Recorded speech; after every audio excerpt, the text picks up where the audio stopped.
Hello and welcome to Manga Machinations. This is episode 497, and today we are doing a triple dip. It's a very cat centric triple dip. I am your host, Darfox8, and with me I have Dakazu I'm here. and Morgana. Hi, everybody. I'm sick. Yeah, the start of this podcast is probably really different than you're used to, and that's because Dakazu kind of got sick sort of overnight yesterday. He was feeling really not well. I have a fever. I'm high on Dayquil. I'm a little bit delirious. But we love the manga verse so much. Dagazu, he just had to be here. Darfox agreed to take over most of the talking for me this week. Yeah, I'll do my best. It's always weird when I do the talking. I'm really used to letting Dagazu do it. I'm really used to just being the color commentary and saying goofy stuff every once in a while. But now it's just gonna be Dagazu's job to chime in with like weird off-color jokes. I'll see what I Like, can do between coughing fits. okay, it's good enough. Yeah, like we mentioned, we have Triple Dip. That's gonna be our main segment. We are reading three cat themed manga, and they're quite different, even though they're all about cats. But if this is the first time you listen to this podcast, we are kind of like a book club where we read a bunch of manga, but a lot of times we typically read lesser known manga or maybe seinen or stuff that's not just most popular shonen action stuff. We do occasionally look at that stuff because we like that stuff too. But this is the podcast for the weird stuff. This is the podcast for like the voice of the voiceless. That Dogs was laughing for a reason. sounds so funny. Um, yeah. So usually when we start off, we have what you've been reading segment, and You should mention the coffee and the giveaway first. oh my god, the coffee and the giveaway. Hold on, give me 1 second. I'm backseat hosting. Yeah. Yeah, I don't mind backseat hosting. I more care. What would actually annoy me? Is if like I hear dogs chortling in the background, like while I'm hosting, like he said that. Just like weird off comments or something like that. But actual constructive backseat hosting is actually like a good thing because I would definitely get lost between now and the end of the podcast. So on screen, if you're watching on YouTube, we put the podcast up on our RSS feed, but we also stream live on YouTube, which is youtube.com/mangamactv. So if you're joining us live, you'll see a screen with the names of everybody who's helped us out. We've had Berserk and Oku the Inner Chambers already funded for us, and we are waiting for funding for Land of the Lustrous. Which just ended. It just ended in the newest issue of Afternoon. Yes, like a few days ago. Mm-hmm. So eventually we will have that final volume available and we could read the whole thing. But not without your support. Please help us reach our goal. I would like to thank Philip for helping us fund Berserk, Manga Machu, Vicky Dalton, and Lulu for helping us do Oku Dinner Chamber, which will Yeah. be in a few months. We're saving that one. Special James got to request. read his books. Yeah, special request from Seamus. Seamus is reading actual history books so that he has a lot more context. I ain't got to read that shit. No, yeah, not I, but I'm interested to hear what Seamus comes up with. But we also want to thank Deloitte, Mia, Wyatt, Dr. Meltface, Poor Mexican 72, Liquidus 002, and Extine and Jen. These are people who have supported us. Some of them have supported us multiple times. So super big thank you to everybody who has helped us out. We buy a lot of manga. We've been doing this podcast for a long time. And any amount of help really just helps us a lot. I didn't give the Thank URL. you. The URL is ko-fi.com/manga mac. So go over there and please throw us something. And that's me on stream. Hello. Over my right shoulder on stream, you see my first Gunpla model I finished making. A little bit of show and tell before we jump into the what you've been reading. It's Char's Saku, and specifically it's the one from Gundam the Origin. I've had a couple Gunpla models that were gifts in my closet for like a long time, like a year or more. and I just never kind of. 'Cause I've never really built one before, so it felt kind of daunting to like build it, but it was pretty fun. Um, Yeah, they're not too hard.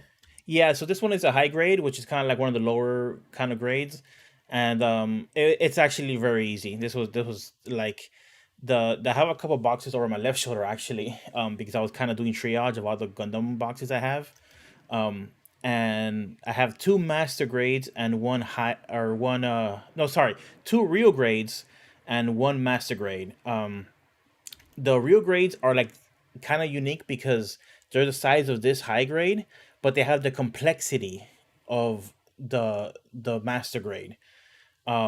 So they're a little more fiddly. Those are a little harder to build because they're a lot more pieces in a lot smaller chassis.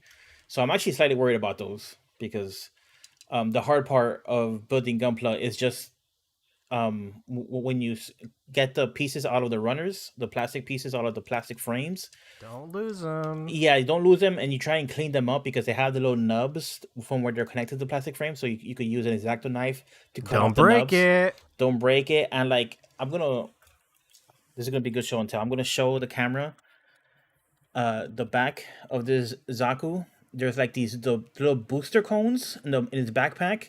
That's where the fire comes from when they boost up into the air. Those things are really small, and by far that was the most annoying thing to work at. Like to gently cut the nubs out of those booster cones, and anything small like that where I got big fat grubby fingers, and I'm trying to hold it, and with my other hand I'm trying to use a X-Acto knife, trying not to cut my own fingers. It's actually like, could be kind of dangerous. So you know, kids, be aware of seeing kids watching this. Kids love watching manga machinations. So kids, just be careful out there if you're doing gunplay. I highly recommend it. It's a really cool pastime. It's really fun to work with your hands. And at the end of it, you get like this really neat. Like the secret about gunpla that I didn't know is that like, as far at least talking about high grades, is actually a really good action figure. Probably not appropriate for little kids because a kid would just throw it and it'll break into a million pieces. But for like an older kid, like older than 10-year old, 11, 12, 13-year old kid, this is like a lot of really good articulations. You could pose it really well because that's a big part of it. Like, you pose your gunpla and you put it on your shelf. But if you just wanted to play with it, it's kind of cool. It brings a bunch of accessories. It's like I was surprised at the end of it. Like, oh, I have this cool action figure all of a sudden. I wasn't expecting that. Maybe I'm like silly Billy for not thinking about that. But I just thought it was going to be this really delicate, nice painting I was going to put in the corner I never think about. But like I kind of have it next to my desk because it's fun to just pose and leave it, for my camera to see it. So you might be hearing more of my Gunpla adventures in the future. Has any of you two ever played with Gunplas before? Build them or anything? Yeah, I used to build them when I was in high Hmm. school. My good friend growing up in high school also like build them with me. So sorry, go ahead, Morgana. Oh no, I was just gonna say I've built Sandrock a couple times. Nice. Sandrock. Sandrock. Listen, I like Sandrock. Oh, Get that's off, right. Get off my case. James has built a couple. He built Death Side Hell. Of course. And then he got a random one just because it looked cool, and I don't remember what it was. It was like purple. I can't remember which Gundam it was from, but he had fun putting that one together. So I haven't done a ton, but I've done a few. I think I've done a couple different Sandrocks, and I definitely repeated one of them. Like when I was a kid, I did one, and then I had forgotten that was the one I had done, and bought it again as an adult and made it. So I have two of the same Sandrock, but that's fine. The thing that I really that I never did do, the Sandrocks both came with a little figure of Catra, and it's totally nude. You're supposed to paint it, but I've never done any model painting, and so he just remains, you know, flesh tone. Yeah, because that to me is way more intimidating than putting and people do like embellish their gunpla. That part of it is way more intimidating to me than putting it together for some reason. Yeah, I'm bad at coloring normal. Like, give me like a coloring book because partly because I'm colorblind. So I'm just really bad at like choosing the right colors for stuff. And also I don't have like I'm not good at working with paint. So I'm really not in the market for any painting models at all. That's really not like what I'm interested in at all. Gunpla is cool because you can snap it and the plastic is molded and infused with the right color. It's all good. But finish off this show and tell. This model, which is probably gonna be the next one I build, is the RX-78. Some people online call it the Grandpa Gundam because it's like the original Gundam from the original series. This is, like I said, real grade, so it has a lot more detail and articulation and stuff to lose. But pretty excited to build that. The other two ones I have two wings. I have a regular Gundam wing and a wing zero. I'll show up the camera 1 second.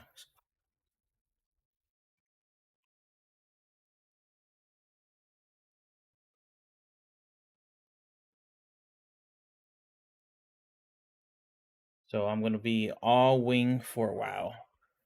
Put apart That wing looks ridiculous. the big one. Yeah. The wing zero. Holy shit. So it was kind of crazy because I got that last October when I went to New York Comic Con. The first time I went into the first New York Comic Con trip, I didn't buy anything, but I went into the Gundam shop. They have a pop up shop. I forget. It's kind of like Gundam HQ. It's like this pop up shop they do, where they sell a bunch of Gunpla and toys and stuff. It's really cool. And 2 years ago, I saw a Death Scythe, and I was like, "Ooh!" But I wasn't planning on buying anything, so I was like, I didn't buy it.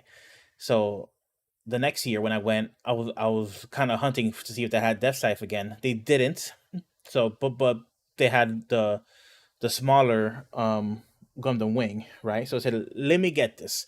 I was there with my friend, and my birthday is in September. We were there in October, so he was secretly planning on buying me something, and he knows I'm waiting to Gundam, so he bought me as well the Wing Zero.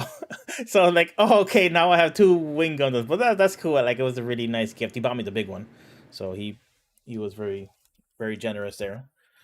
Um, and it's been a long time and I haven't built it. But hey, it is what it is. Very nice. But that's our brief show and tell slash chatting segment. Let's Dar, get talk about the giveaway. giveaway. We have a giveaway. Giveaway. Our episode 500 is coming up in just a few weeks, and we are doing a giveaway in celebration. The rules are pretty simple. All you have to do is review us. Review us on any platform you listen to podcasts on. The big primary ones are Apple Podcasts and iTunes and Podcast Addict.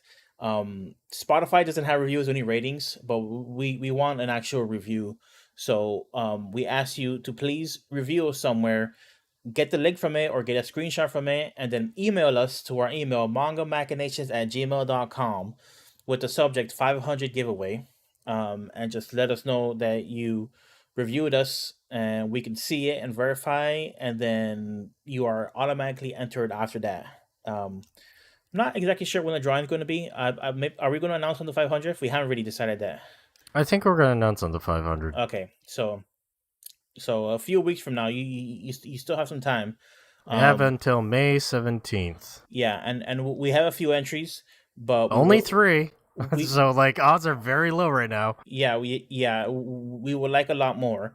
And we're giving away 4 really cool books. They're very in the beginning of the podcast. I mentioned that we don't read like the typical popular stuff too common, and this giveaway is a really great example of that because we're giving away 4 books that are very very manga machinations. We're giving away Invisible Parade, which is a book I really like. We're giving away From This Flame, which is a book that Douglas really likes. We're giving away Panorama of Hell, which is a book that Morgana really likes, and she actually ordered 2 of them. And we're most likely giving away Children of Mootown, which is a book that Shimich really likes. The reason why I said some of these are subject to change based on availability. Yes. Children of Mootown specifically, I think it's already sold out. However, they're going to restock it. I think because there was a poll on Twitter and they're asking which one would you want to restock, and Children of Mootown won. And I just realized there's a typo on the stream, so I'll be fixing that when somebody else is talking later on. Um, excuse me. But yes, we have a giveaway. It's like the Manga Max sampler pack. It is Pretty much. It really is. Get to know us, have some Get books. to know us and like our love of independent manga. We ain't giving it away no One Piece. We're giving away specifically One Piece Volume 42. And nothing else. We're not doing that. All right. What you been reading? Fuck all. Fuck all. Just whatever I had to read this week. Just get it out there. So, Dagazu, you read anything? Oh my god, I'm sick. Yes, of course I read something.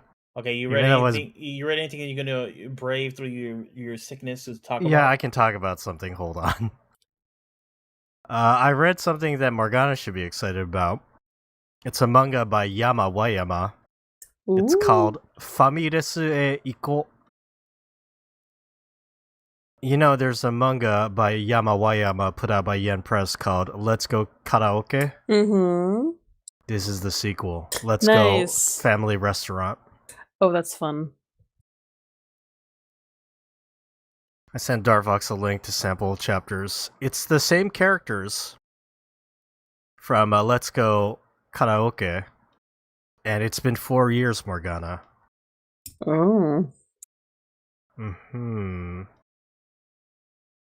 Dar, did I talk about Let's Go Karaoke at all? I don't remember off the top of my head. We should read that. We should read that for this podcast. Yeah. Yes, we should, but I think you did mention it. I know we have talked about Captivated by You, which was a collection of Yamawayama stuff. But yeah, we should read Let's Go Karaoke. Darfox, the story of Let's Go Karaoke, which has also been adapted into a live-action Japanese movie, is there's a middle school student who's in the choir. He's in the chorus. He gets scouted by a Yakuza criminal. And the Yakuza criminal is, can you teach me how to sing better? And it's because the Yakuza is in a criminal organization where the boss has a karaoke contest like multiple times a year. And the boss has perfect pitch. So the loser has to get like a stupid tattoo. And this criminal guy is like, I don't want to end up with a stupid tattoo, so kid, teach me how to sing. And it's a fun story. It's a little BL coded. But thankfully it doesn't go anywhere because it's literally a story between an adult and like a middle schooler. Also, I don't really like that manga that much because they get some music stuff wrong. I know, right? Surprise, of course. But Let Famiresu Iko, or Let's Go to the Family Restaurant, follows that middle schooler. It's been 4 years now, and now he's in college. And he wants to get a job to make some money, and he decides to start working at this family restaurant that he went to, and he does the night shift. And then the Yakuza guy comes back. And Morgana, the reason that he's working there is he wants to save up some money so he can buy the Yakuza guy a gift. Possible BL codings here, a little bit, now that he is of age and an adult. There's also like there's a reoccurring manga artist who's at that family restaurant where the main character works during the night shift, and he's always like terrified of his phone ringing and his editor calling and like accusing him of like not being around and like being behind on his like manuscripts. That manga artist has a connection with the Yakuza as well. And so I read the first volume. I think this is split into maybe 2 volumes or 3 volumes. Yeah, only the first volume was out, and I liked it. I liked it a lot. The BL stuff was like pretty subdued. Yeah, that's kind of what I've gathered from her work is kind of there's a whiff of BL, but it's like pretty understated. Mm-hmm. There's some. It's just like her characters are very handsome and nice looking, but like they always get wrapped up in something that's a little funny, and so there's like a little humorous element to her story. I don't know. I read Let's Go Karaoke a long time ago. Also, I'm high on like Dayquil right now, so like my mind is swimming. Let me tell you. But I will at least say that I really enjoyed Let's Go Famitas, and I'll probably want to be checking out the other half of this story whenever it comes out. That's exciting. I hope that we do more Yamawayama at Yen. I really like her work. I don't think it's like the most popular of the stuff. Certainly not of the stuff we publish. We publish Solo Leveling. But I think that, it's really fun. I like her. Yeah, it's like humorous and strange. Um, a little bit BL. There's like Junji Ito influence, and you can tell. Yeah, I love her work. Mm-hmm. But yeah, that's what I read. Before I forget, I sent you guys a link, but Yen made some announcements this week. License announcements, and one of the things we announced was Dakazu, a book that you mentioned in the past. The guy she was interested in isn't a guy at all, or better known as the Green Yuri book. Did I talk about this? I feel like you did. I feel like you mentioned it. I knew about it ahead of time, and usually if I know about a Japanese book, it's because you've mentioned it, so... I don't think I've talked about this. It might have been somebody else, or maybe I had. Ooh. I don't know. I'm high on fucking like drugs right now. Really? Okay, well, the premise, from what I can tell, is that, this high school girl goes to this record shop and sees this guy she really likes, but, like, behind the counter who works there, and she, like, has a crush on him, and lo and behold, this is actually a female classmate of hers. So, it's like, I don't know, it's like tough girl Yuri stuff. I'm into it. I'm excited about it. I could have sworn you mentioned this. I remember hearing about it as well. So, not trying to gaslight Dagazu, but I just kind of feel like Yeah, I'm looking at it on Twitter, but I don't recognize it, so I don't think this one was me. Oh man, okay. How did I find out about this then? Twilight Zone. Maybe another coworker? Maybe. No, I mean, like, I've known this was coming for a while, but when my boss was like, "Oh, we're gonna announce this soon," I was like, "Oh, yeah, I've heard of this," and I was like, "Where?" I assumed it was you. Well, anyway, I'm excited, and I think it's gonna be great. I know a lot of people are super, super excited about this one, so I'm also excited about it. I wanted you all to know. It looks good though. Revealing the truth is out of the question for Mitsuki, but perhaps getting closer to Aya wouldn't be so bad. There's spot coloring in green in the inside too. Is that a baby? Yeah, he's with me for a minute. It reminds me of like the coloring you get in like oh god, I can't think being sick. What's her name? Alcoholism. Oh, Nagatakabi. Thank you. that's sad.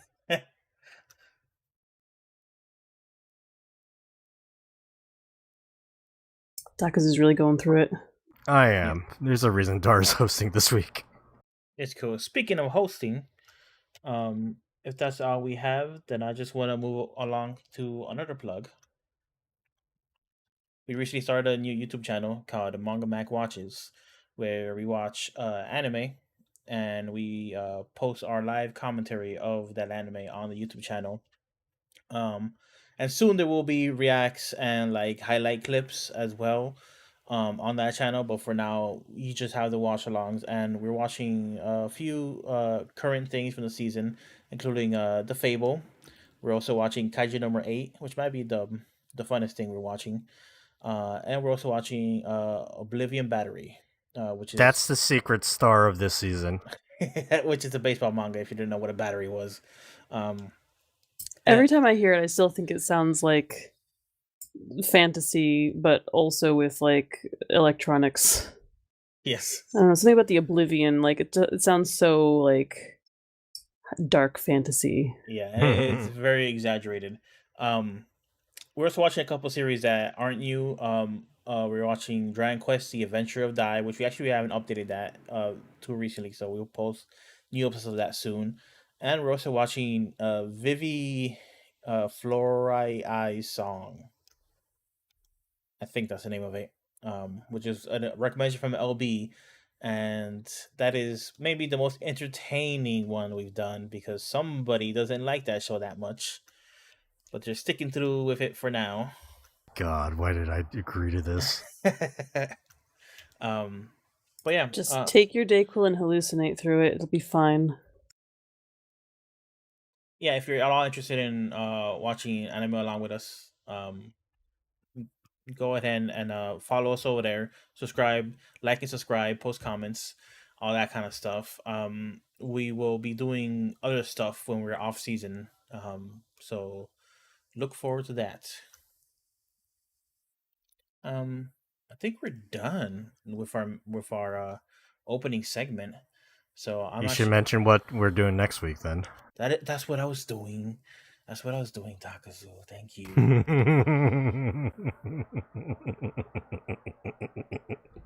Some evil villain cackling over there. Yeah. All right. So next week we're watching the movie. Seamus will be back finally, and we'll be watching Ino, which is a Masaki Yuasa film, I believe. So Yes. that is going to be exciting. We'll be back next week with oh my god, Manga in Motion. Manga in Motion. I was thinking Movie Machinations, but that's something else. Well, That's that only was for Tampopol. yes. That's what we wouldn't do that one time. We will do that again one day. We're gonna watch Jurassic Park on here. Oh God, why? No, I don't No. know. I just I said would love to. I just said that because It's a it's good like movie. it is. Yeah, it's a great movie. Still holds up. Um, but that's what we're doing next week. After our break, we will be talking about a triple dip. So stay tuned for that. Welcome back to Manga Machinations. This is our main segment where we'll be talking about 3 manga in our signature segment called a triple dip. This week we're talking about cat themed manga, including Nyankees, Nekogahara, and Breakfast with My Two Tailed Cat.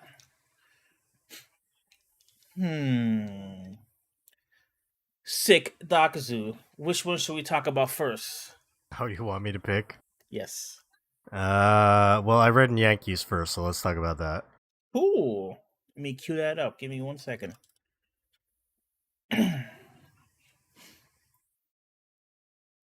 Okay, Yankees is a manga by Sushi Okada, and it was put out by Yen Press. The translator is Caleb Cook, and lettering was done by Rosho Gansi. Sorry, Gansio? I'm having trouble reading this. Impact font, sometimes it's hard to read. I think it's Gansio. Gansio, yeah, it's O. Cool. Yeah, Yankees is a fun kind of I don't know what to call it, like a dual reality manga about delinquents fighting over turf, but they're actually just cats. We just see them represented as human delinquents. So it's all about cats roaming the streets, fighting over territory where they get the good scraps of food, the good scraps of fishes from the fishers or the butchers or whatever. Um, and they kind of interact, kind of like gruff, fun, honorable uh, delinquents and criminals, but they're all cats, so it all has like a comical cat tinge to it. What do you think about it, Dakazu? I enjoyed it.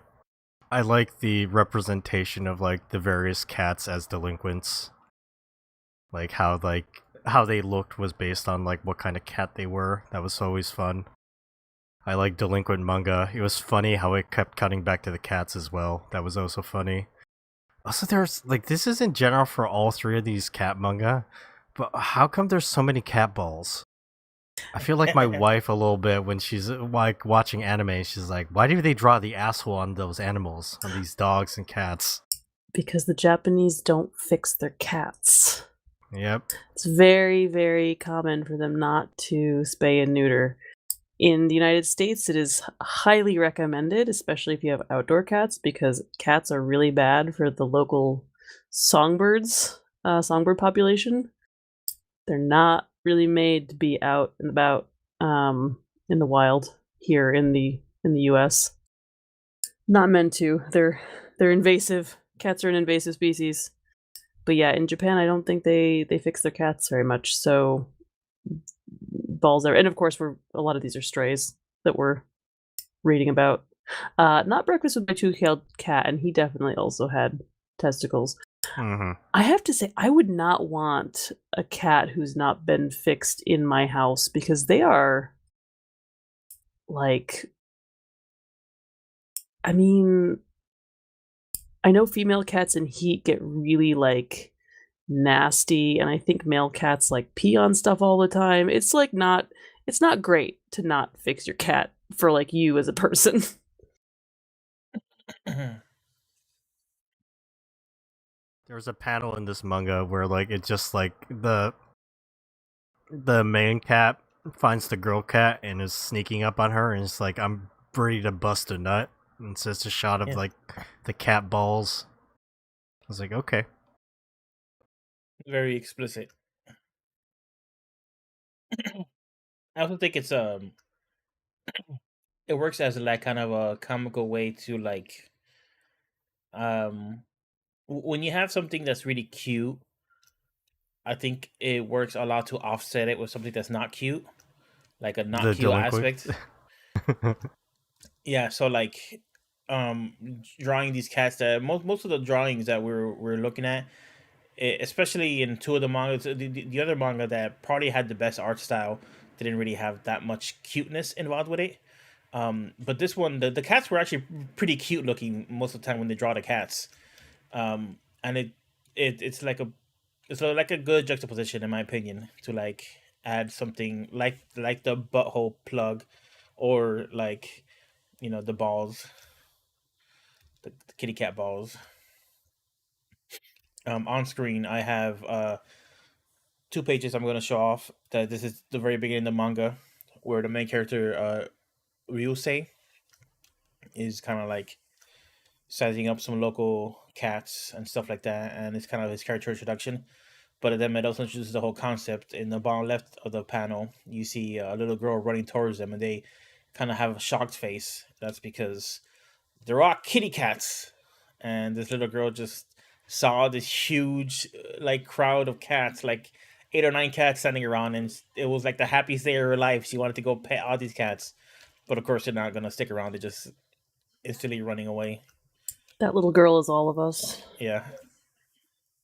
Even in this one, you could see like some balls and butts over there for the one on the left side of the girl jumping away.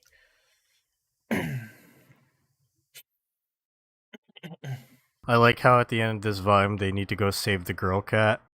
And they got a bunch of cats like, we're gonna save you, me. And then it cut to a dog barking, some cats run away. Cut to a lizard, some cats go to chase it. Cut to a man handing out scraps for the cats leave. Cut to like kiwi buds, which apparently they're related to catnip, and all the cats just fucking go like they're drunk. And then it's just the two of them. I mean, cats can't herd cats.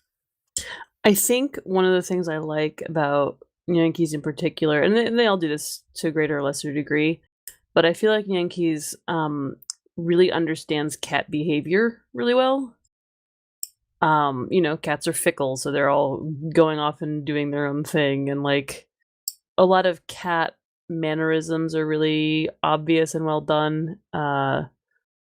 like at one point you say goes to find a cardboard box to sleep in.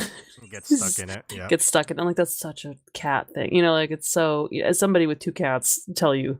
The human version of that is hilarious. Yes. Like this delinquent just stuck in a cardboard box. It's really funny. This is what I would like to call like a popcorn manga. There's not that much substance, but it's like enjoyable. Yes. So it does not surprise me that it's only lasted like 6 volumes, you know. Yeah, it's pretty short. Like unless they're really gonna just like do something crazy and really mix it up, it is kind of paper thin, but the gimmick is really well executed, and it's just really fun to see these people act like cats, and sometimes they're by acting like cats they also act like people, which is interesting.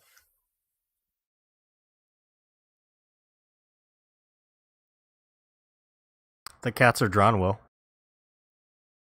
Yes, The delinquents are Very drawn well. Yes. Thought the action looks good too. the main villain is a male calico cat, which I wanted a calico cat for a while now. But yeah, it's really straightforward manga, but it's really easy to recommend. Speaking of male calico, I appreciated the fact that they stated too that like male calico is really rare, and so are male tortoiseshell cats is usually female, just because of the way genetics works. And I was like, this is a thing that like I know, but I guess I don't think it's like common knowledge, and I appreciate that this little like I don't know, this little bit of like cat science is just dropped in there. Yeah, I think I learned that just a few months ago, and you told me that. So it was like Very possibly, yeah. So it's like a funny little moment of like, oh, Morgana just told me this. Yeah, and orange cats tend to be male also for the same reason. Just gene coding and the way that works. Just big orange cat energy. Yep.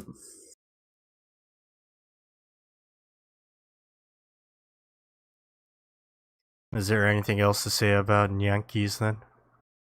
I mean, honestly, not really. We could just talk about different gags in the manga and stuff like that, but at that point, we'd be spoiling for anybody who'd want to read it. And I think anybody who finds the concept humorous, they should just seek it out because it's worth it. Yeah.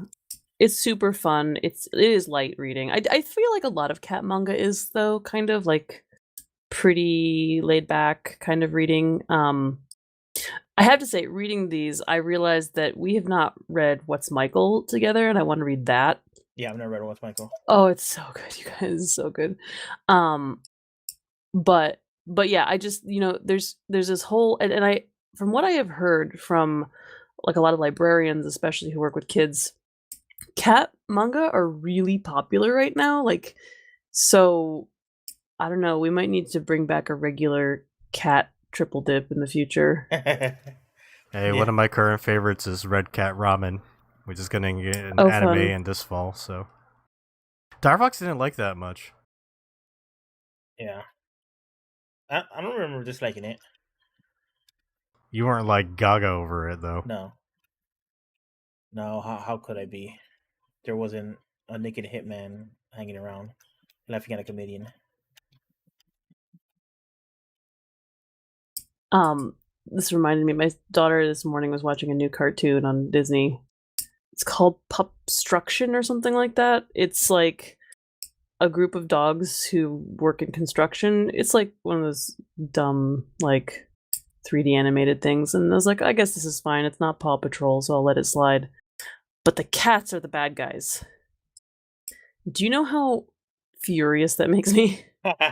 Yeah. Every single time it's like a show about dogs, like, oh, and the cats are the bad guys because cats are bad and cats are female coded and cats are this and cats. I just can't stand it. We have cats. My kids love cats. And here's all of media being like, cats are bad because they're not man's best friend. Nothing against dogs. People are just real weird about cats. Yeah, they are. I think if you try and come up with like bad guys for dogs, you immediately start coming up with like dark ideas. So they just like, hey, it's gonna be a cat. Yeah, it's like very lazy. But you just mentioned What's Michael. Is this a What's Michael reference in this? That I page when they were like I kind think it of might be. dancing slash posing. So there is a. I mean, What's Michael is a bunch of shorts basically, that center around this cat named Michael. He's basically the Japanese Heathcliff. I mean, he's just like this orange tabby who's, gets into a bunch of stuff. And half the stories are like stuff in his family, and then half the stories are like, here are all these cats as gangsters and stuff. So I'm sure I'm sure the author has read What's Michael. But there is a whole chapter where What's Michael and a bunch of cats are doing Thriller Okay. in an alley. So yes, that's the when I opened that page, I was like, "Oh, that's right. We should read What's Michael."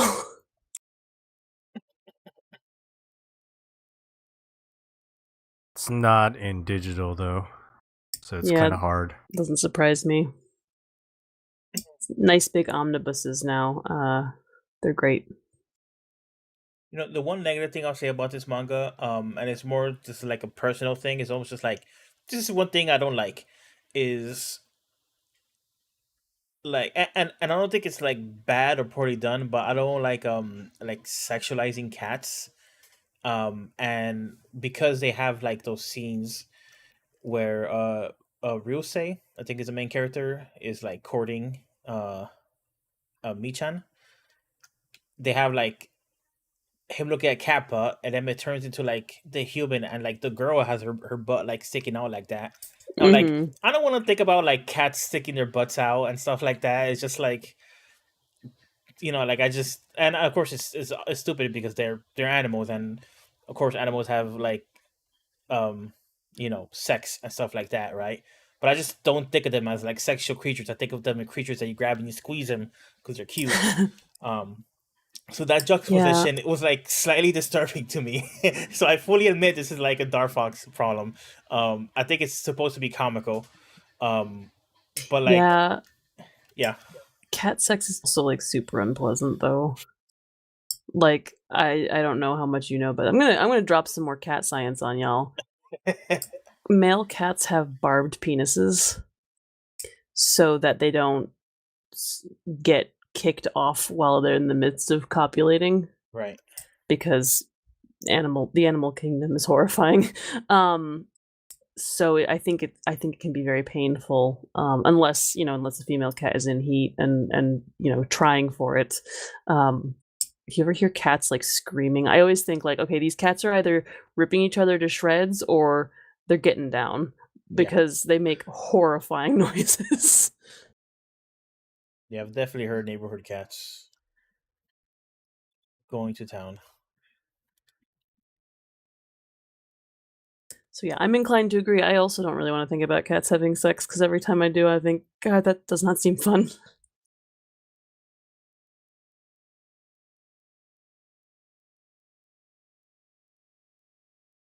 Right. Unless there's anything else that we want to bring up, I think we're done for Nyankees for now. Fun book, very neat, and pretty I'd cute be okay reading sometimes. another volume of this or finishing this, but I don't need to. Yeah, same. Yeah, I read this once ages ago when it came out, and even though I work for Yen, I have not read more of it. And I would. Again, it's an easy read, it's a fun read, and there's always something kind of amusing. So, I mean, if you're into cat manga, I don't see any reason not to pick it up for sure. Okay, I'm gonna ask Morgana to pick the next one we read or talk about. Well, we'll do it in the order. So I also read Yankees first, and then I read Nekogahara. So let's do that. Nekogahara. This is also the order I read them. This is the order I Fascinating. read them as well. This is the order. This is the way.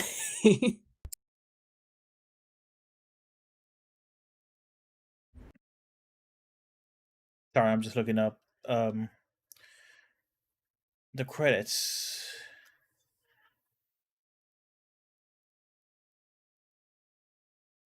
Okay, Nekogahara, aka Stray Cat Samurai, is a manga by Hiroyuki Takei, and that is a Shaman King manga, if I'm not mistaken. It Mm-hmm. is. Shaman King definitely his most famous work, but Nekogahara, you could definitely see some of the influences and some of the connections in the art style. Um, the English translation is done by Alessia Nibley and Athena Nibley. The lettering is done by Scotto Brown.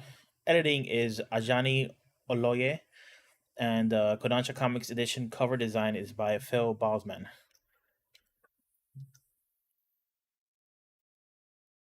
Yeah, Nekogahara is basically a story of it's kind of like a um kind of like a Ronin kind of samurai. Samurai without a master, and they're just going around being a cool samurai guy. I don't know. I don't know how else to describe it. Yeah, I mean, yeah, it's like, but he's a cat. Yeah, except he's There's a like cat. humans in this world, apparently. Yes, they're referenced as persons, but we never see them. As far as I There's like a couple times there's like the big, like, do you call him like the red samurai or something? Like a bit like big red. Well, I don't. It wasn't red, but black and white. But big, like suit yeah. of armor, basically. I didn't know if that was supposed to be a human or not, or just like a really big cat. I think it's a human. I think it. I think the implication is it's the human that killed his human. Ah, okay, interesting. Norachio is the main cat samurai that we follow, the one-eyed cat. Yeah, so this one is a lot more like the world is a lot more vague and or the intersection between them being cats and them being presented as samurai is more vague than Nyankees, where Nyankees it was very clear that like our vision we see them as cats, but in their world they look like this. We're here, we don't know if all of this like society and stuff is just in the cat's head or not, or if it actually exists, because it never gives you any kind of like dual vision, any other side of the coin. So it's kind of up to interpretation. It's kind of however you want to think about it. This is I a don't think that's the focus for this manga either. no, this is kind of a straightforward action slash drama book, except they happen to be cats.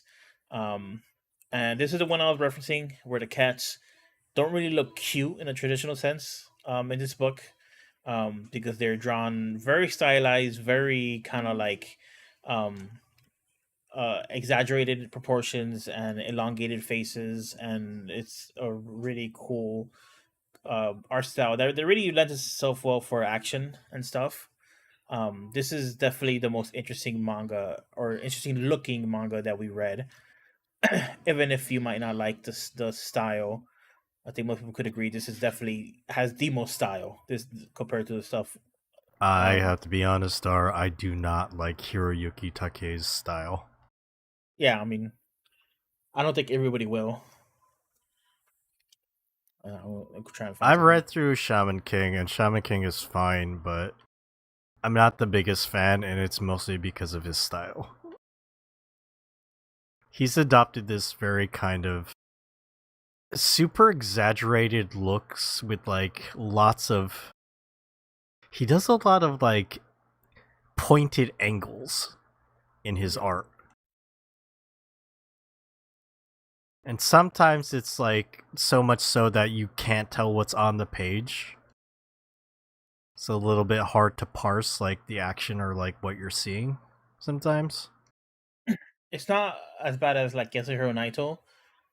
It's not. It's not. But there was a scene that I might look for later where the main cat gets like kicked out of the shrine, or thrown out of the shrine. Oh, it was after he got hurt. And the other guy picked him up and he spit at the like the pretty boy samurai cat guy, and he kind of fell down the shrine steps. Um, and it was like this whole page spread of panels where I guess it was supposed to represent him tumbling down the steps and being hurt along the way, but it was just a bunch of nonsense like ink splats and like you couldn't really tell what was going on at all. But at the end of it, you could tell like, okay, this is what happened. but like the actual moment to moment, it was of it definitely seemed like style over substance in those Some, yeah. situations, which might be this book's thing. Um, it's a nice style, um, and I thought it was really cool. Um, but I don't know how much I liked it per se. Yeah, I agree, like it's cool. He's done a lot of cool things, I think, visually. I again, it's hard to parse. I don't particularly like the protagonist. He's kind of a dick. He's a real dick. So, like, for me, it's kind of a deal breaker. That's, like, always a deal breaker for me. I just have a hard time with characters that I can't quite relate to or get, the feel for. He's that wandering gunman type, the Yeah. lone, whatever samurai Well, rolls into town, solves some yeah. problems, but this one's like he wants revenge for something and he's on like a quest. Yeah, I was telling my husband about this, and he's like, "Oh, so how is it?" I was like, "Well, I don't really like samurai stories for the most part because they are all kind of like, I don't know, it's a kind of angst that I'm not super interested in or invested in. I don't and this is I'm being general. This is not 100% of samurai stories, but I see what this is doing and where it's taking inspiration from, and I'm like, "That's cool." It's not my thing.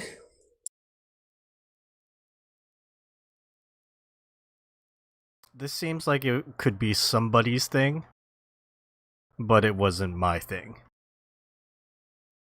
I still read it. I thought the art is good, but again, his style is not for me. Which is why I tend to like after I read Shaman King, I was like, I'm done. And I don't need to read all like the sequel series like Shaman King Flowers or stuff like that. See, I like his art in Shaman King. I think he's a little bit more experimental in this one and does a lot more, like, fluid movement, and it's cool. Again, it's cool in theory, but it does get kind of hard to look at. Yeah. He was going for something. Doesn't work for everyone.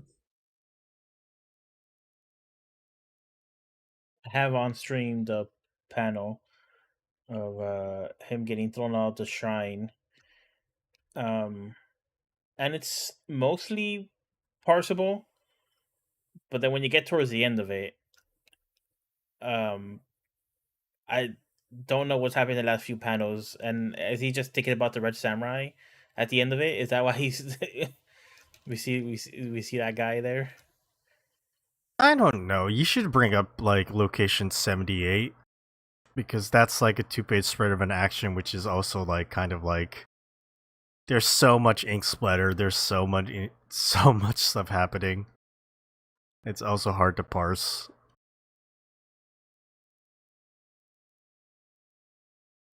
He's going again. There was a gang of like delinquent cats, and one of them had like a pompadour, and I kind of like that. That made me laugh. So what I'm hearing is we're really into the delinquent cats on this channel. That's what we're all here for. And again, I think to a certain degree this manga understood cat behavior, but I don't think as well um as Nyankees. Like there are certain things about it that definitely read as like, oh yeah, this is totally how cats act. But for the most part, this is really just a samurai story, but everybody's cats. Yeah, like the design of like the main character with the slashed eye and everything, and the way he has this like ponytail or whatever on top of his head. It's like a design choice as opposed to like actually incorporating like the cats as cats.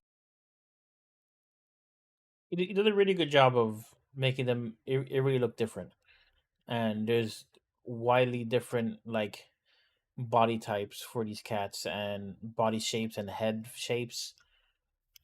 Um, it is a varied look.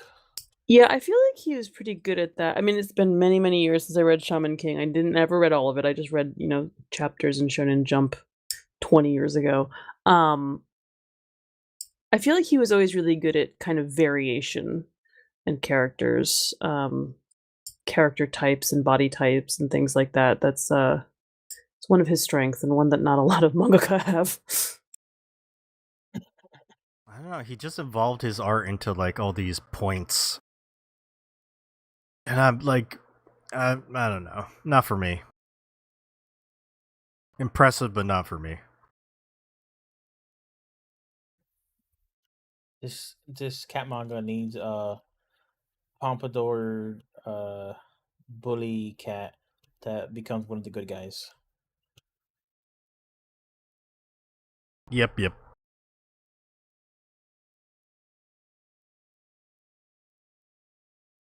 All right. I guess the question is, doesn't sound like we'd read much more of this. Yeah, I'm not super invested in his story here. I don't care if he gets his revenge. I kind of just want to see more of the art. Get an art book. Yeah, like I don't know if enough to like keep reading it. Read Shaman King Dar. Yeah. Shaman King. This is a manga for fans of Hiroyuki Takei. You like Shaman King? You might like this. Yeah, I don't even know if this is one that I would recommend to people who typically like cat manga.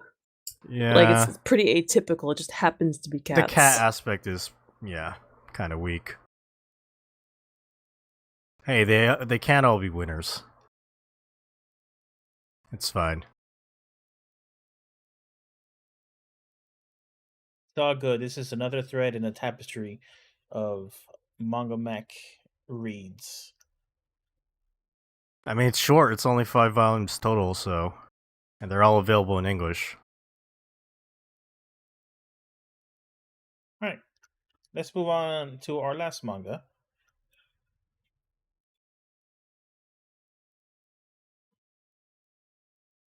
Which is Breakfast with My Two-Tailed Cat. Story and art by Ai Shimizu. Okay, there's a lot of credits on this one because it's a 7C's joint. Translation, Angela Liu. Lettering, Ray Steves. Cover design, Hannah Carey. Proofreader, Daniel King. Copy editor, Lehana De Ruin. Or Ruin.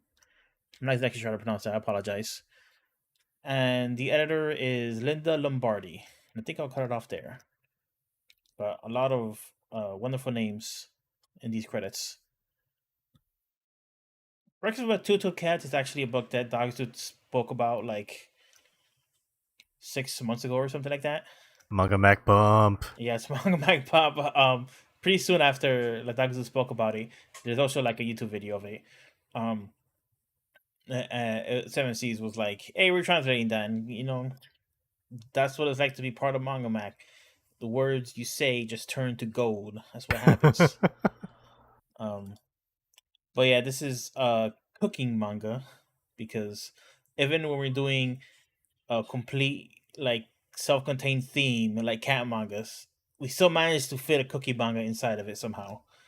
About an older gentleman who is widowed, and the cat was really sad for the owner and didn't want the owner to be alone. So instead of the cat passing away as well, the cat transformed into a yokai.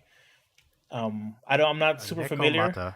Yeah, I'm not Yep. super familiar, but this wasn't invented for this manga. No. A Nekomata existed. It's a two-tailed cat. Well, yes, it is a thing already in Japanese folklore. Whether or not it actually exists is a matter of belief, I think. It exists. We all seen Nekomata. Yeah, which is really talk about like selling a fantasy. The idea that your cat is like, I don't want to leave you alone, so I'm gonna stick around even a little bit longer and be magical now. It's like, please do that. And gigantic. Do not leave us. Yes, I've said, I don't know if I just said this on the podcast before, but I always say that if I ever got superpowers, like if I ever got like Superman's super strength, the first thing I'd do is go to Africa and start like petting lions.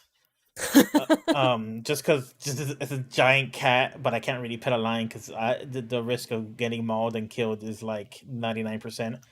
Um, Did you know that lions do not purr? they don't. Big cats don't purr. The largest cat that purrs is the cheetah. I'm finding a cheetah. Yeah, big cats, they're slightly different, I don't know, order or whatever than domestic cats. So they don't that's why they roar. They don't purr, they roar. Um, your cat does not roar. Cheetahs do not roar. Interesting. Would I still pet a lion if I knew it wasn't gonna kill me? Yeah, probably. I mean, Yeah. Also bears. I would like to pet bears as well. yes. Um, They look so soft. they do.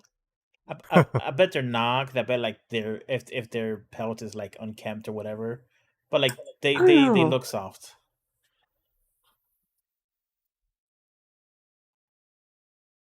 So back to this manga, I'm just thinking about all the giant animals I'd pet. If I could pet them risk free. The cat decides to become magical. It can speak, and now as a magical cat, it can eat regular food. So it is about, hey human, I hang out. The cat calls him dad. Yep. Daddy, yeah. Yeah. Um, what are we eating for breakfast? And it's every chapter is just like another breakfast thing. You're omitting one part of that, Dar, What part? which is it is about Dad and Nee, the Nekomata, having breakfast together. But then let's think about the wife that passed away. So it's a very cute manga about this cat hanging out with his dad and eating food, but also recalling the wife who passed away. And that is sad. This manga makes me cry. Yeah, it's a real mixed bag, huh? It's very touching and sweet and very also like sad. There was like I think it's between chapters after chapter 7, but there was like a bonus story about like the cat walking with the wife, and it's like the different seasons because it's like a 4-panel comic. And the you know, every season the wife looks like thinner and thinner.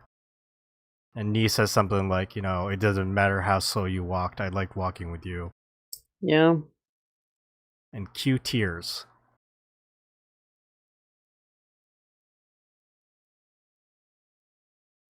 I love this manga. It's very nice. However, I definitely don't feel it's for everybody. It's definitely not for like a Seamus. Seamus would hate this. Yeah. It's Like too up much. and down, just it's everything he hates. It's food. It's feelings. It's really saccharine. This is one of those manga, and maybe this is just a recent feeling, so maybe people won't always agree with this. But this is one of those mangas where I feel like it's better in small doses. So having a whole, if it's just having a whole regular volume size of it is too much. Whereas if I, was reading in a weekly magazine or something like that, or on Twitter once in a while, I would like it a lot more than sitting down and reading a whole volume. Part of it's just because the structure and the repetition of it. But Well, also, it was originally a manga on Twitter. Yeah. Before it got serialized, yeah. Good format for it, I think.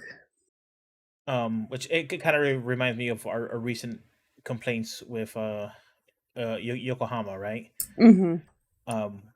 Which again is very high quality work, but reading it in the omnibus, or collections, it's a bit much. It's almost like a chore to read. I won't say this about this manga. I didn't think it was a chore to read, but thinking about Yokohama, Kidaichi Kiko, like it's like, do I really want to pick that book up and read it right now?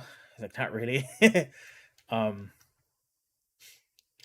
but yeah, it's really really simple. It's almost just like it's sort of like super targeted cuteness and emotion, but then you get a lot of it in this volume.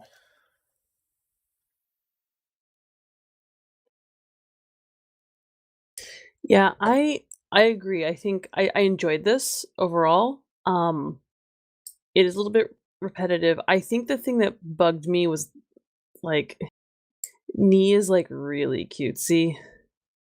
And it's okay. Like it's not it could be worse, but I'm just like this is not how I associate this is not the kind of personality I associate with cats myself. Like yeah, and I've always had like snuggly cuddly cats. That's not even that aspect of it, but like I know it's very popular. They like, yeah, so cute, cat girl shit. But to me, cats are like aloof and stupid, like 90% of the time. Yeah. And I like that about cats. That's something I enjoy about cats. So this is a little bit like I do think there's a lot of really good cat characterization. This is like a fixation of mine. I think if you're gonna make a manga about cats, you have to understand cats and how they work, right? So I'm always impressed when people do a good job with that. And I do think there's a lot of good cat characterization, and it's extra funny because Nee is like larger than human size, so he keeps like doing things like pouncing on bugs, but he's like thundering across the living room and like pouncing on the couch, and it's like, oh god, this is you basically have a rhino in your house, but it's a cat. I want to snuggle with him. He looks super cozy and cuddly. I think that's done on purpose, Morgana, to contracts against the dad, who is like very stoic and like kind of emotionless a little bit. Yeah, and like the sad part, like the sad like aspect of it, but it's just it was a little much for me. I do think this would be very successful, and this isn't. I think this is a compliment. For a younger audience, I actually think for like maybe like upper elementary school or middle school, like this is a pretty decent read. I know it It's like kind of sad though. it's a little sad, but like I don't know. I read sad shit when I was in middle school. I was okay with it. I think if you have the right kind of kid, this could be really enjoyable for some kid who really likes cats. And Yeah. and I say that partially because it's really hard to find good manga for kids. There's a lot of stuff out there that's really just 13 up, and that's it. Um, we've had a lot of librarians and school librarians kind of talk to us like what is available for like young readers, what's available for elementary school, and I would say like if any librarians or teachers are listening, by any chance, give this one a look, check it out. I mean, it is like, yeah, like Dakazu said, it's a little sad, but it's also very cute, and I don't think there's anything inappropriate really. There isn't. It's very just sweet. The characters and how like I like how all like the town like the country folk are just like, oh shit. Yep. They're not even like, oh shit. They're just like, oh, you're a big cat. Oh, you're a okay. really big cat. Okay, yeah, moving on. Yeah, it's very wholesome. No one's bothered. No one's freaking out. No one's like pulling a gun on Nee. No, this could never happen in Tokyo. Like, holy shit! It's a monster. I will say there's one scene that like made me go like, what the fuck, which was it's summertime and they're outside and they're walking and he's like, oh, I'm so hot, it's hot out, and dad is like, oh, hold on a second, and he goes and he comes back with soft serve and I scream. And he's like, oh, I never ate soft serve before, and there's like a flashback to him like, seeing other people enjoying soft serve, and then he goes, well, once in a while is okay, and I'm like, you just ate like butter-soaked scones, which are also made with butter, and you put homemade jam on. Like, I don't think soft serve is like calorically very different or anything like that. Like in terms of nutrition, I think you're pretty on par. People are weird about sweets. They are. Oh, there's one ridiculous food thing in here, which is there's a chapter where they have hot dogs. Japanese hot dogs are fucking. They make no fucking sense because you're like, oh, we put lettuce in this hot dog bun. It's like, what the fuck are you doing? Thinking emoji. I'm always fascinated by like foreign foods in foreign contexts, like the hot dogs in a Japanese context. Like to me, hot dogs are extremely American, right? And people are very opinionated about how you eat a hot dog. I've come to learn.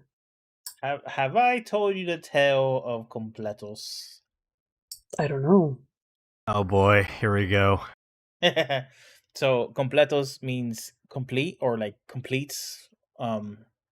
Because Chile, when they serve hot dogs, they load them up. Instead of like, loaded up or all the toppings, but there's so different types. Even if you have few toppings, they put a bunch of it. And one of the most famous versions of completos in Chile, which is my favorite version, I'm about to put it on stream, What? is palta maya, which is avocado and mayonnaise.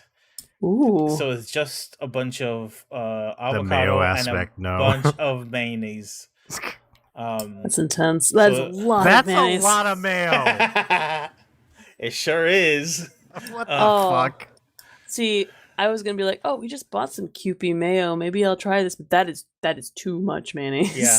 Kewpie mayo is the only mayo to use. It's Let's very be good. honest. A lot of times, if you go to a place and you order it, you're gonna get something like this. It's gonna be a lot. Of course, if you make it at home, you can do whatever you want with it.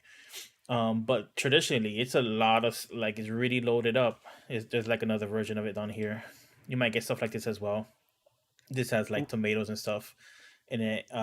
There's also like they do sauerkraut and then all kinds of toppings. But palta mayo is one of the more iconic ones and it's my personal favorite. Even though I like crunch a lot of times in my food, palta mayo is all just soft. There's nothing there. Yeah. You're just eating a bunch of mush in a hot dog form. I'm not a huge fan of avocado. I do eat it now. I never liked it when I was younger. But the like complete lack of anything other than mush seems. And I like mayonnaise. I do like. I'm not crazy. That's too much mayonnaise. But I some people are like really not into mayonnaise. I'm okay with it, but it seems intense. Yeah. I'm very basic. I like ketchup and mustard on my. And my husband makes fun of me. I like yellow tempera paint mustard, like stupid, like flavorless. Like French's, just yeah, just regular. I mean, I like other mustards too, like brown mustards or whatever, fancy mustards. But like on my hot dog, like a hot dog, first of all, is like the raccoon of foods, like just garbage. But so I don't want. I'm just gonna put cheap shit on it. It's a cheap shit meal with cheap shit toppings. It's great. I like sauerkraut and mustard. But I like also sauerkraut. I like ketchup. We do like every now and then my husband will make bratwurst. And we'll have that with sauerkraut and like a nice brown mustard. Have you guys had a Chicago dog? Was it really long ones? I've had Chicago dogs a couple times, and I really don't see the appeal. It's too much sour. Well, that's like I don't know. You got the pickle and then the cucumber salt. There's too many sour things in that hot dog. Listen, Chicago hasn't figured out pizza yet, so people gonna come for me. Fighting words. Chicago deep dish pizza is not fucking pizza. It's a cheese casserole. I agree. It's delicious, but it's a cheese casserole. I will die on this hill. I do not approve. I grew up in upstate New York. I'm a thin slice fucking New York boy. Same. I'm not from New York, but I also prefer thin slice. I actually even don't mind a thick pizza. I'll eat a pan fried from Pizza Hut. Sure. I like a thick pizza. I like the like Sicilian style, like with just like the thick sauce on it and like just a little sprinkle of Parmesan. That's good. I'm good with that. Mm-hmm. I just the deep dish is like, I mean, it's tomato soup in a bread bowl. That's what it is, and that's fine. Seamus isn't here to defend his Chicago. I don't think he would because he knows. I don't know. I need to find out now what he thinks. But I don't think he's had Chicago pizza yet. Yeah, we can ask him when he comes back. Oh, okay. He hasn't had it. He was thinking about getting it soon. Hey, Chris from Canada is in chat. Hi, Chris. What's up, Chris? He said normal mustard is best.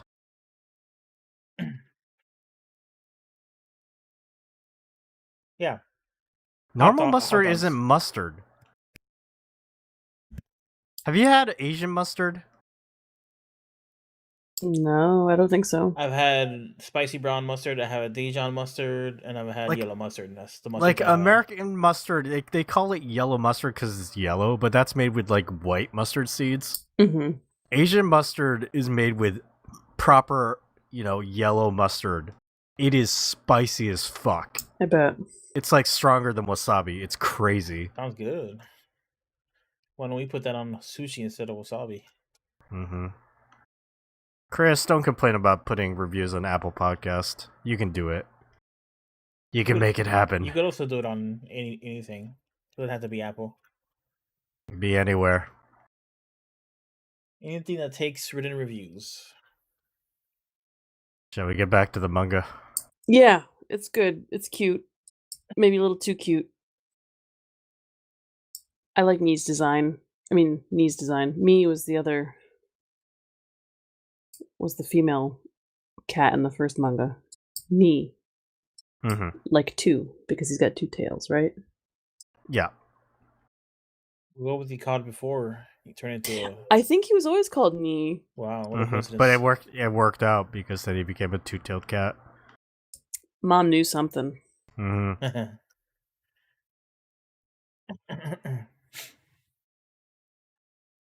Yeah, as to whether I would read more, I think I'm really of the same opinion as Dark Fox. Like, if this was something that like popped up in my Instagram feed once a week, or even once a day, like I could look forward to it. But like sitting down and reading a full volume, again, while I enjoyed this, I also think it's a lot of like, here's some beautiful food and here's a really cutesy cat who talks like a toddler, who puts ketchup on everything. Which, incidentally, so do toddlers. Can this be another thing? Another thing that's like may just be a me problem, but I want to complain about. When I watch YouTube videos, I watch a lot of YouTube videos about cats and YouTube Shorts. Well, my pet peeve is when the cat meows or makes noises, they add subtitles to what the cat's saying, and they're just assuming the cat's saying, "Mommy, I want food." Like, fuck you! Don't do that. I hate like the humanization of these cats and pretending like, first of all, that they respect you at all. Like, I don't know what your relationship with your cat is. Maybe your cat barely just puts up with you because you're an idiot. I don't know, but like, it always pisses me off for some reason, especially the ones that get really cutesy and they're like me talking in this manga reminded me of that. That might be another reason why I didn't enjoy it so much. A very specific Dark Fox is in. No, I agree. I think, when I think of my cats, if I ever think about their internal life, which I'm sure they have one, I definitely don't think of it as cute. I think of it as like pretty much having a cat is very complicated. I love my cats. We love them. They sleep with us. They snuggle with us. The kids love them. We're very invested in them. But I feel like having a cat is also kind of an exercise in living with an asshole. They do the most like inconvenient things at all times. They're very needy. They are also very like, I don't know, some cats can be really standoffish. They all have like very distinct personalities. I should say this, but like my cats in particular, just like they love us. They love, to be around us, but like on their terms, because that's cats. My cats always get into my lap when I'm about to get up to do something. Like, oh, I need to change the baby's diaper, or oh, I need to pee, or like I'm gonna go get a glass of water, and it's like, oh, suddenly here's Hilda ready to hunker down. It's like, are you serious? Yeah. It's 6 o'clock in the morning when I'm starting to wake up. The cat is immediately there.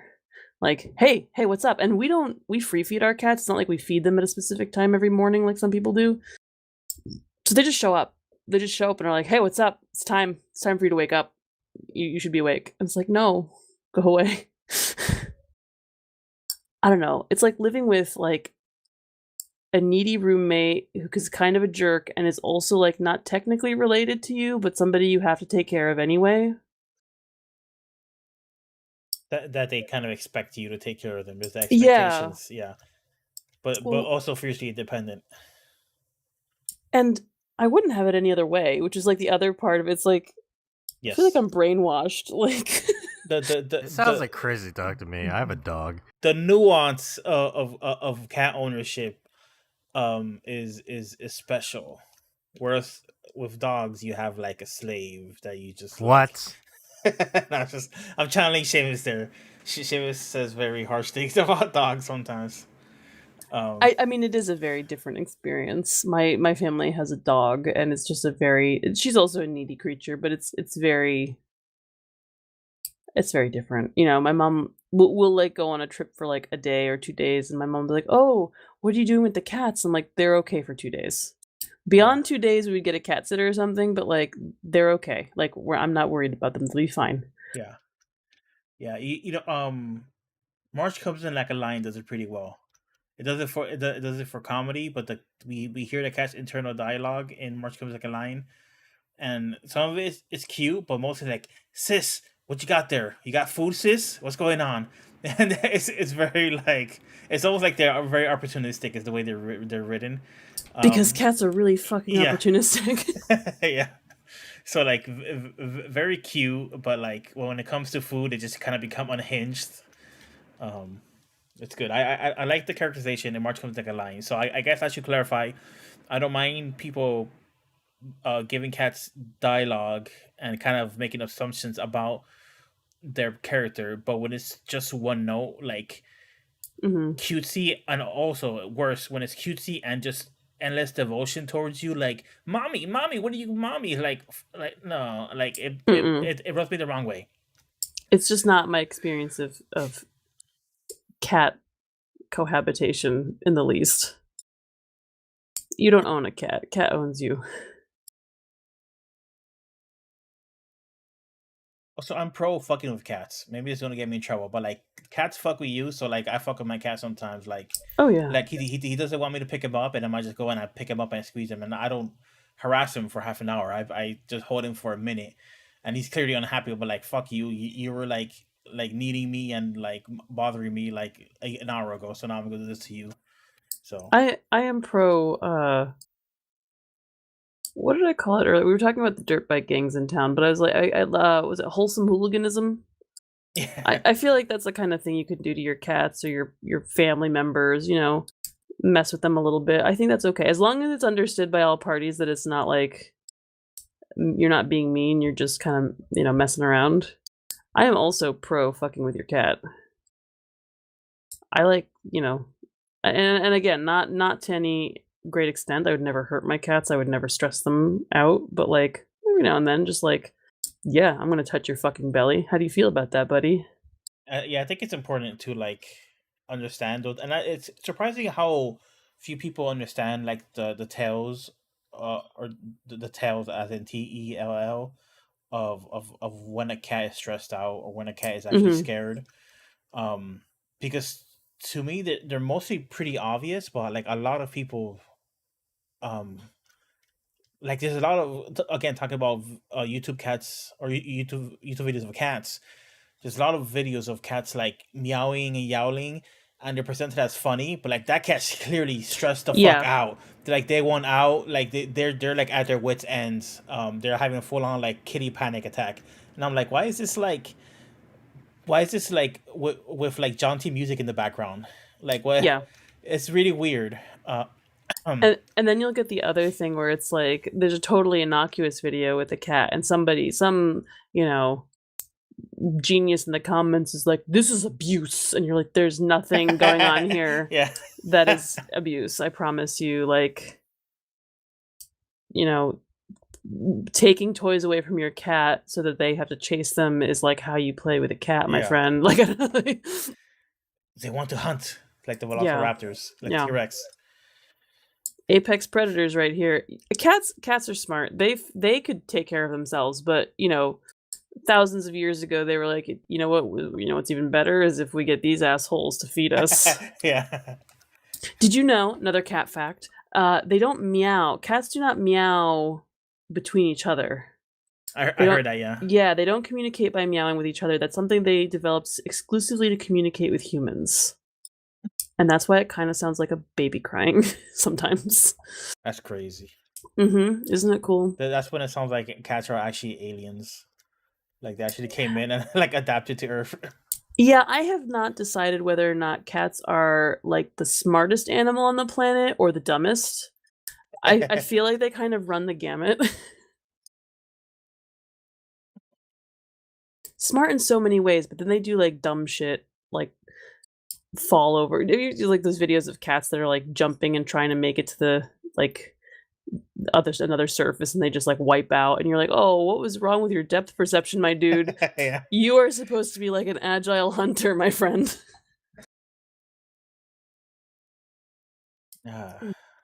Darfox and I really like cats and could talk about this forever. So. Yeah. Yeah, well, we have to get it in our cat triple dip episode.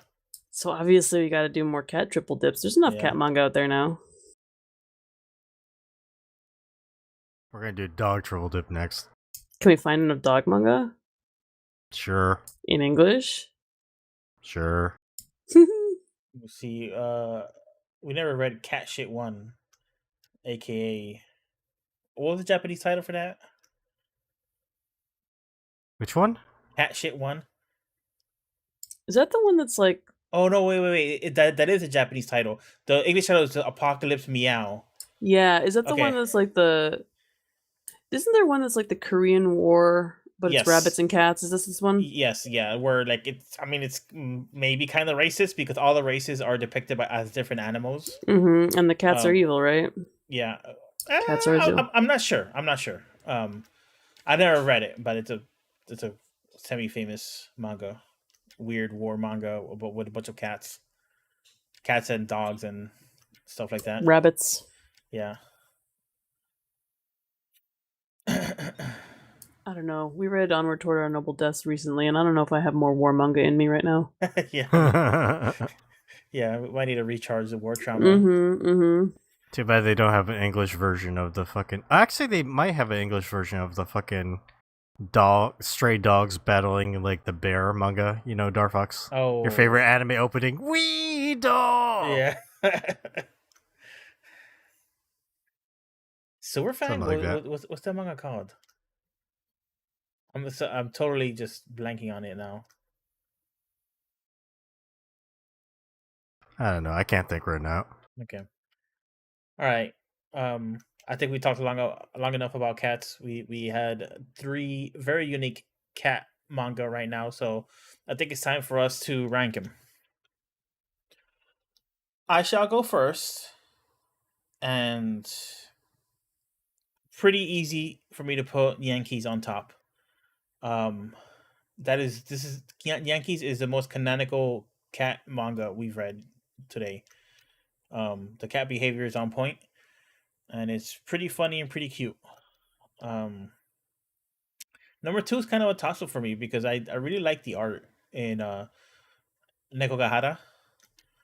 It was hard to parse sometimes, but generally it was really cool to look at. So I want to put that number 2, but I don't want to talk down too much for my twin-tailed cat manga because it's good. It's really cute. It's really nice, and it's drawn well. It's just maybe I didn't feel like it was like a target audience or something. Smaller doses will be better for this one. How about you, Morgana? I totally agree with Nyankees. That's my number 1 too, and that's not just because it's a yen book. It's because I genuinely think it was best in terms of cat representation, and also I can't resist a What's Michael reference.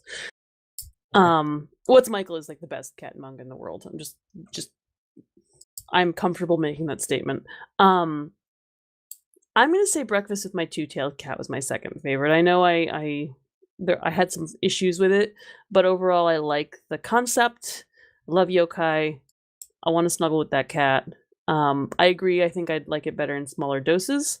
But I think with Nekogahara, it was cool looking, but the story really didn't do anything for me. So I think that's where I'm kind of I'm leaving that in third. I think I would be the least likely to read more of that than the other two, for example. Cool, Dogzo, you got an order? Yeah, I like Breakfast with My Two-Tailed Cat the most. Then I would go with Nyankees and then Nekogahara last. How are you feeling? Did the manga talk reinvigorate you? Are you feeling 100% now? I'm not feeling 100%, but the Dayquil sure is like it went through. I passed the delusional phase, so I'm more or less okay. Besides, my voice still sound like shit.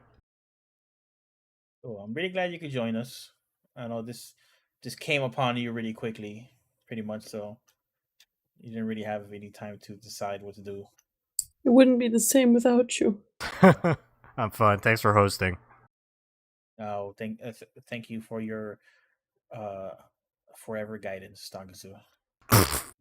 Okay, now. Well, all right, that will do it for today's podcast. Reminder: next week we are watching a movie, and it is. Oh, I'm sorry, the name escapes me. Let me pull it up right quick. I apologize.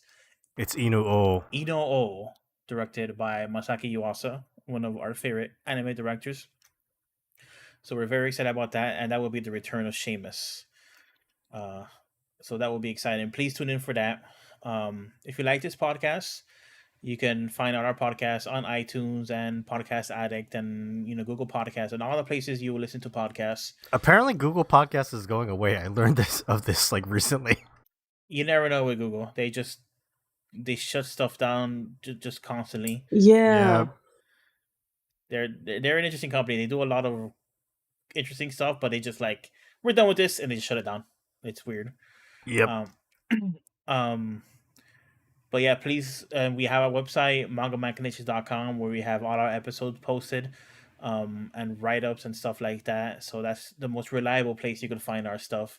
Um, and you can send us emails as well at mangamachinations at gmail.com. You can check out our YouTube at youtube.com/mangamactv, where you're watching this live stream. And you can watch the VODs for the live stream. So if you happen to be listening to the audio version and you were like, I kind of want to rewatch this with, the visual aid they were talking about, the See Dark Fox VODs, on cam. correct.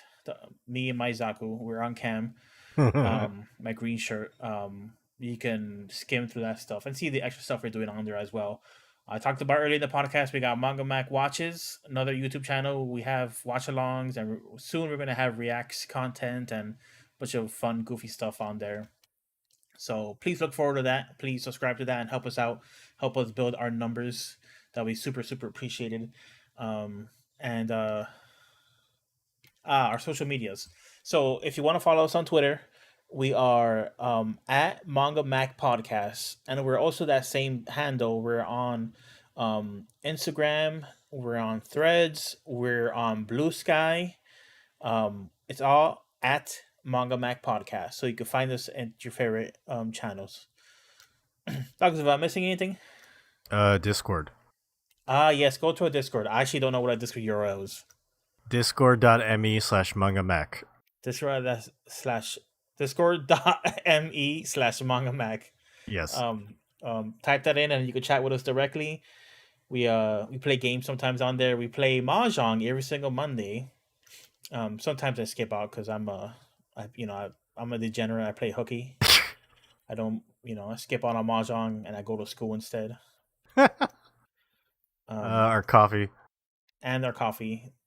ko-fi/manga-mac. Please consider donating to us, helping us out. Like I said in the start of the podcast, we've been doing this podcast for a long time. We've bought a lot of manga. We do it for the love, but if you can help us out with that a little bit, we would be super, super appreciated about it.